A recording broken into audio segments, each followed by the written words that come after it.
अभी तक हम लोगों ने इलेक्ट्रोस्टैटिक्स के बारे में पढ़ा है, उसके बारे में कुछ समझा है। आज हम लोग इलेक्ट्रोस्टैटिक्स में इस्तेमाल होने वाले एक डिवाइस जिसे इलेक्ट्रोस्कोप कहते हैं, उसके बारे में पढ़ेंगे। जैसे कि हम जानते हैं कि इलेक्ट्रोस्टैटिक्स जो है ये चार्जेस के रेस्ट पर होने के बारे में स्टडी है। फिज़िक्स की वो ब्रांच है जिसके अंदर हम लोग चार्जेस पॉजिटिव और नेगेटिव के रेस्ट पर होने के बारे में स्टडी करते हैं। सिमिलरली अगर कोई जिस्म चार्ज है या कोई बॉडी चार्ज है और हमें नहीं मालूम कि उसके ऊपर चार्ज किस तरह का है, या हमें ये भी नहीं मालूम कि आया कि वो बॉडी चार्ज है या नहीं चार्ज, तो ये मालूम करने के लिए कि किसी बॉडी पर चार्ज है और वो चार्ज किस किस्म का उस बॉडी के ऊपर मौजूद है, कितनी स्ट्रेंथ के अंदर है, तो ये जो चीज़ मालूम करनी है ये हम इलेक्ट्रोस्कोप की हेल्प से मालूम करते हैं। इलेक्ट्रोस्कोप, इलेक्ट्रो का मतलब इलेक्ट्रिकल चार्जेस ही है और स्कोप का मतलब होता है जानना, देखना, या किसी चीज़ को, जैसे कि माइक्रोस्कोप होती है। माइक्रोस्कोप का मीनिंग ये होता है ना कि हम किसी भी छोटी चीज़ को देख सकें जो आम आँख से नज़र ना आए। सिमिलरली इलेक्ट्रोस्कोप भी एक ऐसा डिवाइस है जिससे हम किसी भी बॉडी के ऊपर मौजूद चार्ज और वो चार्ज किस टाइप का है, आया कि पॉजिटिव है या नेगेटिव है, वो आसानी से मालूम कर सकते हैं। इलेक्ट्रोस्टैटिक्स में तो हमें ये पता चल जाता है कि ये चार्जेस के रेस्ट पर होने की बात हो रही है, लेकिन चार्जेस किस किस्म के किसी बॉडी के ऊपर मौजूद हैं ये भी तो हमें पता होना चाहिए ना। तो इसके पता लगाने के लिए जो एक डिवाइस बनाया गया उसे इलेक्ट्रोस्कोप का नाम दिया गया। इलेक्ट्रोस्कोप जो है, इलेक्ट्रोस्कोप बहुत सी टाइप की होती है, डिफरेंट टाइप की इलेक्ट्रोस्कोप यूज़ की जाती हैं। जैसे कि डिफरेंट टाइप के इमेजेस हैं जिसमें आप देख सकते हैं कि इलेक्ट्रोस्कोप डिफरेंट टाइप की है। सबसे पहले जो इनिशियल इलेक्ट्रोस्कोप बनाई गई थी वो एक नीडल नुमा थी, एक नीडल टाइप थी, जिसे विर्ज़ोरियम इलेक्ट्रोस्कोप का नाम दिया गया था। इसे विर्ज़ोरियम इलेक्ट्रोस्कोप का नाम दिया गया था, विर्ज़ोरियम इलेक्ट्रोस्कोप। इसके बाद इलेक्ट्रोस्कोप की जो है आहिस्ता आहिस्ता से उसमें प्रोग्रेस होती गई और उसकी जो है वो शेप वो बहुत ज़्यादा डेवलप कर ली गई। इलेक्ट्रोस्कोप की जो दो टाइप्स हैं जो ज़्यादा यूज़ की जाती हैं, इलेक्ट्रोस्कोप की दो टाइप्स आती हैं। एक वो जिसे हम लोग पिट बॉल इलेक्ट्रोस्कोप कहते हैं, एक हमारे पास पिट बॉल इलेक्ट्रोस्कोप है, इलेक्ट्रोस्कोप। और जो सेकंड है वो हमारे पास गोल्ड लीफ है, गोल्ड लीफ इलेक्ट्रोस्कोप। हम अपने इस सिलेबस में और आज की वीडियो में हम लोग गोल्ड लीफ इलेक्ट्रोस्कोप के बारे में डिटेल से पढ़ेंगे कि गोल्ड लीफ इलेक्ट्रोस्कोप आखिर है क्या। इलेक्ट्रोस्कोप की कुछ कंस्ट्रक्शन इस तरह से की जाती है कि इस इलेक्ट्रोस्कोप के ऊपर एक डिस्क इस तरह से बनी होती है, इस तरह से एक डिस्क बनी होती है हमारे पास यहाँ पर इस तरह से। और ये जो डिस्क है इसके नीचे एक रॉड होता है और डिस्क और रॉड दोनों ही ब्रास मटेरियल के बने होते हैं। ये दोनों ही ब्रास मटेरियल के बने होते हैं, ब्रास मटेरियल। और ये जो चीज़ है ये हमारी डिस्क कहलाती है और ये वाली चीज़ जो है ये हमारी रॉड है। इन दोनों चीज़ों को एक ग्लास जार के अंदर रख दिया जाता है, जैसे कि इस तरह का एक ग्लास टाइप सा सिलेंडर नुमा होती है बॉडी, उसके अंदर हम इन दोनों चीज़ों को रख देते हैं। इस पॉइंट पर यहाँ पर हम लोग कॉर्क यूज़ करते हैं, एक रबर का कॉर्क यूज़ करते हैं। जैसे कि आपने मोस्टली देखा होगा कि फ़िज़िक्स के प्रैक्टिकल और केमिस्ट्री के प्रैक्टिकल में आप टेस्ट ट्यूब लगाने के लिए टेस्ट ट्यूब वगैरह लगाने के लिए आप मोस्टली जो है वो कॉर्क इस्तेमाल करते हैं। टेस्ट ट्यूब नहीं बल्कि आप लोग जो है जो है डिफरेंट टाइप की जो फ्लास्क वगैरह होती हैं उसके अंदर अक्सर आप जो है वो कॉर्क लगा के फिर उसके अंदर से आप जो है वो टेस्ट ट्यूब उसको जो है आपकी बारीक सी रोड होती है उसे गुजारते हैं फिर केमिस्ट्री वगैरह के प्रैक्टिकल्स में। सिमिलरली वही कॉर्क जो आप केमिस्ट्री में यूज़ करते हैं वही कॉर्क हम लोगों ने यहाँ पर लगा दिया। इसके बाद इस रॉड के साथ यहाँ पर दो गोल्ड की लीफ लगे होते हैं जिसकी वजह से हम इस इलेक्ट्रोस्कोप को गोल्ड लीफ इलेक्ट्रोस्कोप बोलते हैं। अब ये जो डिस्क और यहाँ पर एक और चीज़ होती है, यहाँ पर हम लोग जो है एक एलुमिनियम की फॉइल यूज़ करते हैं जिसे हम लोग सेफ्टी के पर्पज़ के लिए अर्थ के साथ ग्राउंड कर देते हैं। ये जो है एक एलुमिनियम फॉइल होती है। अब क्वेश्चन ये है कि इस पूरे के पूरे चीज़ को, पूरे के पूरे इलेक्ट्रोस्कोप को आखिर हम यूज़ किस तरह से करते हैं।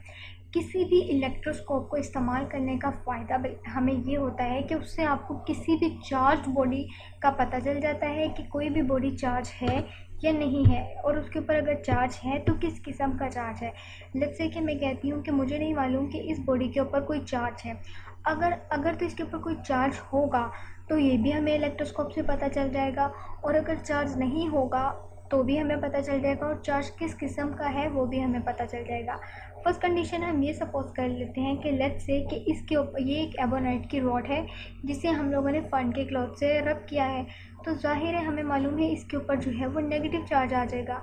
अब जैसे ही मैं इस नेगेटिवली चार्ज एबोनाइट की रॉड को इस डिस्क के पास लाती हूँ, तो इस डिस्क में क्या होता है कि यहाँ पर इलेक्ट्रोस्टैटिक इंडक्शन का फिनोमेना अकर होता है। जैसे ही ये रॉड जो है इसके नज़दीक लाई जाती है इस तरीके से, लेट्स से कि मैंने ये रॉड इसके बहुत ज़्यादा नज़दीक कर ली इस तरीके से, तो इसके ऊपर नेगेटिव चार्ज से। अब नेगेटिव चार्ज जो है ये ब्रास मटेरियल है, ये एक मेटल है, मतलब डिफरेंट मेटल से मिलकर एक ब्रास मटेरियल बना है। आपको मालूम है कि जो ब्रास है वो एक एलॉय होता है। यहाँ पर भी डिफरेंट एटम्स हैं, एटम के अंदर जो है डिफरेंट इलेक्ट्रॉन्स होते हैं एटम के अंदर, और वो पूरी की पूरी जो है बॉडी के अंदर फ्री इलेक्ट्रॉन जो है वो अपने ऑर्बिट के साथ साथ पूरी की पूरी बॉडी के अंदर भी मूवमेंट शो कर रहे होते हैं। तो जैसे ही आप इस नेगेटिवली चार्ज बॉडी को इसके करीब लाते हैं, तो इंडक्शन की वजह से इलेक्ट्रॉन जो है वो इस इलेक्ट्रॉन जो है इस पॉइंट से निकल कर इस पूरी की पूरी, यानी कि पूरी की पूरी बॉडी दो हिस्से हैं। इस डिस्क को आप लेट्स से कि अज्यूम कर लें ये P है और ये जो आपकी रॉड है ये Q है। तो आपके P हिस्से से जो है इलेक्ट्रॉन निकलना शुरू हो जाते हैं और आपके रॉड वाले हिस्से में जाना शुरू हो जाते हैं, जिसकी वजह से जो आपके P वाला हिस्सा है इस पर आपके पास पॉजिटिव चार्ज आना शुरू हो जाता है, यानी कि डिस्क के ऊपर पॉजिटिव चार्ज आ जाता है, और इंडक्शन की वजह से इस रॉड में नेगेटिव आ जाता है। जब नेगेटिव चार्ज यहाँ आ जाता है तो ये नेगेटिव चार्ज जो है इन गोल्ड की फॉइल, गोल्ड की जो है हमारे पास लीफ, उन्हें ट्रांसफ़र हो जाता है। चूँकि ये दोनों लीफ इसके साथ कनेक्ट है तो दोनों पर यही नेगेटिव चार्ज ही ट्रांसफ़र होता है। और आपको मालूम है कि नेगेटिव नेगेटिव एक दूसरे को रिपेल करता है, जिसकी वजह से ये हमारी जो गोल्ड की लीफ है ये खुल जाती हैं। जबकि जब अगर नॉर्मल कंडीशन की बात की जाए ना, तो नॉर्मल कंडीशन में हमारे ये लीफ कुछ इस तरीके के होते हैं, आपस में इस तरीके के। लेकिन जैसे ही अब चूँकि इसके ऊपर नेगेटिव चार्ज आया है, तो नेगेटिव चार्ज आने की वजह से, इंडक्शन की वजह से ये जो है ये अपनी इनिशियल पोजीशन से इतना ज़्यादा इनमें फैलाव आ जाता है, क्योंकि अब इनमें नेगेटिव चार्ज आ गया है और नेगेटिव चार्ज एक दूसरे को रिपेल करते हैं, जिसकी वजह से इनमें जो है फैलाव ज़्यादा हो जाता है। अब अगर मैं यहाँ पर पॉजिटिव चार्ज बॉडी ले आऊँ, लेट्स से कि मैं ये कहती हूँ, मैं यहाँ पर अगर कोई ग्लास रॉड ले आती जिसे मैंने सिल्क के क्लॉथ से रब किया है, तो उस सिचुएशन में हमारे पास कुछ इस तरह से होना था। इस सिचुएशन में लेट्स से कि मैं अब इसके पास एक ग्लास रॉड ले आई हूँ जो कि पॉजिटिवली चार्ज है। तो अब इंडक्शन की वजह से चूँकि पॉजिटिव नेगेटिव को अट्रैक्ट करता है, यहाँ पे मौजूद इलेक्ट्रॉन जो हैं वो इस पॉजिटिवली चार्ज हमारी ग्लास रॉड के साथ अट्रैक्ट करते हैं, उनमें जो है अट्रैक्शन प्रोड्यूस हो जाती है, जिसकी वजह से इस पूरी रॉड से इलेक्ट्रॉन जो हैं इस डिस्क की तरफ मूव करते हैं, और Q पॉइंट से इलेक्ट्रॉन, यानी कि इस रॉड से इलेक्ट्रॉन निकल के इस डिस्क की तरफ ट्रांसफ़र हो जाते हैं। तो जिस हिस्से की तरफ इलेक्ट्रॉन जाते हैं वहाँ पर नेगेटिव चार्ज आ जाता है, जिसकी वजह से हमारी इस डिस्क पर यहाँ पर नेगेटिव चार्ज आ जाता है, और इंडक्शन की वजह से पॉजिटिव चार्ज इस रॉड में ट्रांसफ़र हो जाता है, और पॉजिटिव चार्जेस जो हैं वो इन गोल्ड की लीफ पर ट्रांसफ़र हो जाते हैं दोनों तरफ, जिसकी वजह से इनमें जो है वो फैलाव ज़्यादा आ जाता है और ये आपस में खुल जाती हैं। जैसे ही ये खुलती हैं तब हमें मालूम हो जाता है कि ये बॉडी चार्ज है, और जैसे ही इनमें ज़्यादा फैलाव आता है हमें ये भी पता चल जाता है कि ये कोई सिमिलर चार्जेस हैं। मीन्स ये कि अगर यहाँ पर नेगेटिव चार्ज आए तो इंडक्शन की वजह से जाहिर सी बात है यहाँ पर पॉजिटिव चार्ज आएगा, और यहाँ पर जो चार्ज आता है उसके लिहाज से आपको पता चल जाता है कि बॉडी के ऊपर उस वक्त कौन सा चार्ज है जब इसे आप डिस्क के करीब लाए हैं। इसी तरह अगर ये सिचुएशन हो यहाँ पर, तो हमें पहले केस में ये पता था कि ये वाली जो बॉडी है हमारे पास पॉजिटिवली चार्ज है और ये एबोनाइट की रॉड जो है वो नेगेटिवली चार्ज है। लेकिन अगर कोई ऐसी सिचुएशन हो जाए कि हमें चार्ज जो है वो मालूम करना हो कि बॉडी के ऊपर कौन सा चार्ज है, तो वो हम इस तरह से मालूम करते हैं। लेट्स से कि ये आपके पास अगेन वही इलेक्ट्रोस्कोप है, ये इलेक्ट्रोस्कोप की डिस्क है, ये उसकी रॉड, यहाँ पर आपके पास एक कॉर्क है जिसके ज़रिए इन्हें जोड़ा हुआ है, और ये आपकी जो है ये रॉड, और इसके साथ आपके दो जो हैं वो वर्क लगे हुए हैं गोल्ड के, जिसे गोल्ड लीफ कहा जाता है। और ये जो है ग्लास, यहाँ पर आपके पास ग्लास जार है इस तरीके का, ये आपके पास इलेक्ट्रोस्कोप है, और यहाँ पर आपके पास एक एल्युमिनियम फॉइल है। जैसा कि अभी हम लोगों ने पिछले केस में करके देखा, इसे अर्थ के साथ ग्राउंड कर दिया जाता है। अगर आपको किसी जिस्म पर आपको ये ना बताया जाए कि ये आया कि पॉजिटिव चार्ज है या नेगेटिव चार्ज है, तो अगर आपको ये मालूम करना हो तो आपको पहले इलेक्ट्रोस्कोप की जो डिस्क है इसे चार्ज करना पड़ता है। अगर आप किसी ऐसे क्लॉथ से किसी ऐसी चीज़ से इसे रब करते हैं जिसकी वजह से इलेक्ट्रोस्कोप को पॉजिटिव चार्ज मिल जाए, यानी कि किसी पॉजिटिवली चार्ज बॉडी के साथ अगर आप इलेक्ट्रोस्कोप को रब करें तो इलेक्ट्रोस्कोप के ऊपर पॉजिटिव चार्ज आ जाएगा, और अगर नेगेटिव चार्ज बॉडी के साथ रब करेंगे तो नेगेटिव चार्ज आ जाएगा। अब क्या होगा कि अगर लेट्स से कि मैंने इसे पॉजिटिव चार्ज बॉडी के साथ रब किया, इलेक्ट्रोस्कोप के ऊपर की डिस्क के ऊपर पॉजिटिव चार्ज आ गया, और इंडक्शन की वजह से नेगेटिव चार्ज जो है इसकी जो है लीफ उसे ट्रांसफ़र हो गया। अब नेगेटिव चार्जेस जो हैं एक दूसरे को रिपेल कर रहे हैं, जिसकी वजह से हमारे लीफ में जो फैलाव है वो ज़्यादा है। अब अगर मैं कोई बॉडी इसके नज़दीक लाती हूँ, लेट्स से कि ये एक बॉडी में इसके नज़दीक ले आई, मुझे नहीं मालूम इसके ऊपर कौन सा चार्ज है, तो चार्ज की मौजूदगी का पता इस तरीके से चलता है कि अगर तो इस बॉडी को इसके करीब लाने से इन फॉइल के दरमियान डिस्टेंस बहुत ज़्यादा बढ़ जाए, तो इसका मतलब होता है कि इसके ऊपर वही चार्ज मौजूद है। तो इस बॉडी के ऊपर, ये जो पूरी की पूरी बॉडी है, इसके ऊपर वही चार्ज मौजूद है जो इस इलेक्ट्रोस्कोप के ऊपर मौजूद है। और अगर इन जो लीफ है, गोल्ड लीफ, इनमें अगर डिस्टेंस कम हो जाए, ये आपस में क्लोज हो जाए, तो इसका मतलब है कि ये जो आपकी बॉडी चार्ज है इस पर ऑपोजिट चार्ज है, आपकी इलेक्ट्रोस्कोप के मुताबिक इस पर कोई ऑपोजिट चार्ज है। लेट्स से कि जैसे कि मुझे नहीं मालूम था इसके ऊपर पॉजिटिव इसके ऊपर कोई चार्ज है, यानी कि मुझे नहीं मालूम कि इसके ऊपर कोई चार्ज है वो पॉजिटिव है या नेगेटिव, लेकिन इतना मालूम है कि ये चार्ज बॉडी है, और इलेक्ट्रोस्कोप की डिस्क को मैंने किसी पॉजिटिवली चार्ज बॉडी के साथ रब करके इसके ऊपर पॉजिटिव चार्ज ऑब्टेन किया है, और इंडक्शन की वजह से नेगेटिव चार्ज जो है इसकी जो गोल्ड फाइल है उनमें कन्वर्ट हो गया।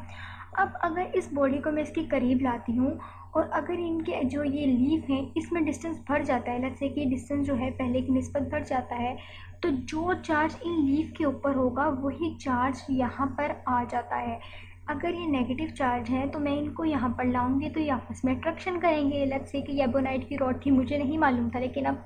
फर्स्ट कर लीजिए पता चल गया हमें इलेक्ट्रोस्कोप की मदद से।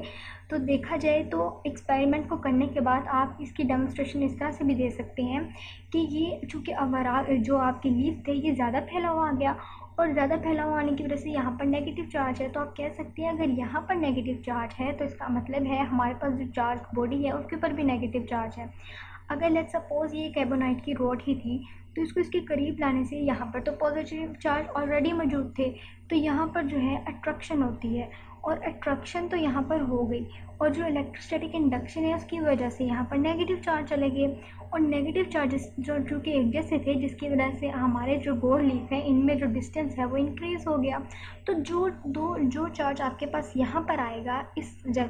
जगह पर वही चार्ज आपकी जो है चार्ज बॉडी पर होता है। लेट्स से कि अगर यहाँ पर ऑपोजिट चार्ज होता, पॉजिटिव चार्ज होता, तो आपके ये जो है लीफ इन पर डिफरेंट चार्ज होना था और ये आपस में क्लोज हो जाने थे, जिसकी वजह से आपको पता चल जाता है कि इलेक्ट्रोस्कोप की डिस्क के ऊपर जो चार्ज है उस चार्ज की ऑपोजिट चार्ज आपकी इस चार्ज बॉडी पर है। मीन्स ये कि अगर आप किसी भी इलेक्ट्रोस्कोप की डिस्क को किसी जिस्म से चार्ज करते हैं, किसी बॉडी से, अगर आप उसे पॉजिटिवली चार्ज करेंगे तो उस पर पॉजिटिव चार्ज आ जाएगा, और इंडक्शन की वजह से आपकी जो लीफ है इन पे नेगेटिव चार्ज आ जाएगा। ये हमारी पहली बात है। और अगर आप इसे नेगेटिवली चार्ज बॉडी से रब करेंगे तो इस पर नेगेटिव चार्ज आएगा, और इंडक्शन की वजह से यहाँ पर पॉजिटिव चार्ज आ जाएगा। लेट्स से कि अब आप किसी नेगेटिवली चार्ज बॉडी को इसके करीब लाए हैं, तो नेगेटिव चार्ज होने की वजह से यहाँ पर तो ऑलरेडी पॉजिटिव है, तो अट्रैक्शन होगी, और अट्रैक्शन की वजह से जो है यहाँ पर अट्रैक्शन हो गई, और उसके बाद जो है इंडक्शन की वजह से यहाँ पर नेगेटिव चार्ज आ गए, और जो आपके वराक हैं वो मज़ीद फैल गए, क्योंकि इसकी वजह से भी तो थोड़ी बहुत इंडक्शन होगी ना, जिसकी वजह से अगर ये इनिशियल कंडीशन में थे तो ये मज़ीद फैल जाएंगे। तो आपको जो है वो पता चल जाएगा कि अब ये जो बॉडी है इसके ऊपर वही चार्ज है जो आपके यहाँ पर चार्ज है। लेट्स से कि अगर आपके पास कोई ऐसी सिचुएशन होती है, ताकि आप कंफ्यूज ना हो, मैं एक और चीज़ आपको बता देती हूँ। लेट्स से कि ये हमारे पास जो है वही वाली इलेक्ट्रोस्कोप है हमारी, इसे अब की बार मैं इस तरह से करती हूँ, ये सिचुएशन हमारी 1 है, इसे सिचुएशन 2 कह देते हैं। ये हमारे गोल के लीफ वही वाले। अब अगर मैं कहती हूँ कि मैंने इसे नेगेटिवली चार्ज बॉडी के साथ रब किया तो यहाँ पर नेगेटिव चार्ज आ गया, और इंडक्शन की वजह से यहाँ पर पॉजिटिव चार्ज जो है रॉड के ज़रिए हमारे लीफ को डिलीवर हो गया। अब अगर मैं एक ग्लास रॉड लाऊं तो ग्लास रॉड लाने की वजह से, चूँकि ग्लास रॉड पे पॉजिटिव चार्ज है, अब भी यहाँ पर अट्रैक्शन हुई, और यहाँ पर अट्रैक्शन होने की वजह से, इंडक्शन की वजह से ज़ाहिर सी बात है यहाँ पर भी पॉजिटिव चार्ज आएंगे। तो इनमें जो है अभी भी फैलाव ज़्यादा हो जाएगा, जिसकी वजह से पता चलेगा कि इस बॉडी पर वही चार्ज है जो आपके लीफ पर है। और तीसरी सिचुएशन आप ये कर लीजिए कि लेट्स से ये आपकी इलेक्ट्रोस्कोप है, इसके ऊपर आपने नेगेटिव चार्ज बॉडी से इसको रब करके नेगेटिव ही चार्ज कर लिया। उसके बाद रॉड को आपने कॉर्क में लगाया और इसे इस ग्लास जार के अंदर रख दिया, और ये आपकी रॉड से बाहर जो है लीफ आ गई। ठीक है जी, यहाँ से थोड़ा सा इस तरह से बनाना चाहिए था। हाँ, ये हमारा जो है कॉर्क आ गया।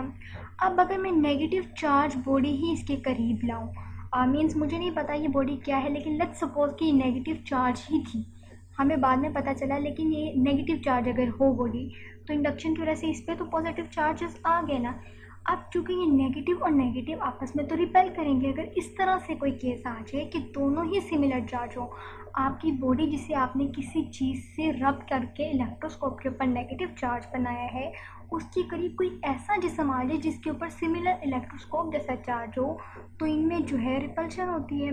रिपल्शन की वजह से जो यहाँ पर है, यहाँ पर अब आपके पास रिपल्शन की वजह से पॉजिटिव चार्जेस आ जाएंगे और यहाँ नेगेटिव चार्जेस आ जाएंगे। तो अब नेगेटिव और पॉजिटिव आपस में अट्रैक्ट करेंगे, जिसकी वजह से इनमें फैलाव कम हो जाता है, और आपको पता चल जाता है कि अब आपकी इस बॉडी के ऊपर जो चार्ज है वो डिफरेंट चार्ज है आपकी इस लीफ के मुताबिक। तो इस तरह से आपको पता चल जाता है कि किस बॉडी पर किस टाइम किस तरह का चार्ज है। लेकिन वो चार्ज मालूम करने से पहले अक्सर आपको जो है इलेक्ट्रोस्कोप को उस लिहाज से चार्ज करना पड़ता है। पॉजिटिवली चार्ज किसी बॉडी से रब करेंगे तो आपकी इलेक्ट्रोस्कोप के ऊपर पॉजिटिव चार्ज आ जाएगा, और अगर नेगेटिव चार्ज किसी बॉडी से रब करेंगे तो नेगेटिव चार्ज आ जाएगा। अब इसका एक यूज़ ये भी है कि इसकी वजह से हमें ये पता चलता है कि कोई बॉडी इंसुलेटर है या कंडक्टर है, यानी कि चार्ज के साथ साथ किसी बॉडी पर चार्ज और चार्ज की नौयत के साथ साथ हमें ये भी पता चलता है कि आया कि कोई बॉडी कंडक्टर है या इंसुलेटर। लेट्स से कि आपकी ये इलेक्ट्रोस्कोप है, इलेक्ट्रोस्कोप के पास अगर आपके पास कोई एक ऐसी बॉडी आ जाए जिसको इसके साथ रब करते ही आपके ये जो फॉयल है इनमें जो फैलाव है ये बिल्कुल ख़त्म हो जाए, तो इसका मतलब है ये जो चीज़ है ये कंडक्टर है। और अगर इनके ये जो लीफ हैं इसमें कोई भी फ़र्क ना महसूस हो, ना इनमें फैलाव आए और ना ही, यानी कि ना इसमें एक्सपेंशन हो और ना ही इनमें कंप्रेशन हो, तो इसका मतलब है कि ये इंसुलेटर है। और अगर थोड़ा सा नॉर्मल सा ही फैलाव महसूस होता हो आपको, थोड़ा सा ये ज़्यादा फैलते हो अपनी जगह से, तो इसका मतलब है कि जो चीज़ आप जिस चीज़ को आप इलेक्ट्रोस्कोप के साथ रब कर रहे हैं वो एक कंडक्टर तो है मगर एक बैड कंडक्टर है। तो इस तरीके से आपको कंडक्टर, इंसुलेटर के बारे में भी पता चल जाता है इलेक्ट्रोस्कोप की हेल्प से। आपको ये भी पता चल जाता है कि कोई बॉडी किस तरह की चार्ज है, और उस पर अगर चार्ज है तो वो चार्ज कौन सा चार्ज है। तो होप्स आपको समझ आ चुका होगा कि इलेक्ट्रोस्टैटिक्स में हम इलेक्ट्रोस्कोप को क्यों इस्तेमाल करते हैं। किसी भी बॉडी पर चार्ज मालूम करने के लिए, चार्ज किस किस्म का है ये मालूम करने के लिए, कोई कंडक्टर है या इंसुलेटर है ये भी मालूम करने के लिए हम इलेक्ट्रोस्कोप को यूज़ करते हैं अपनी डेली लाइफ में।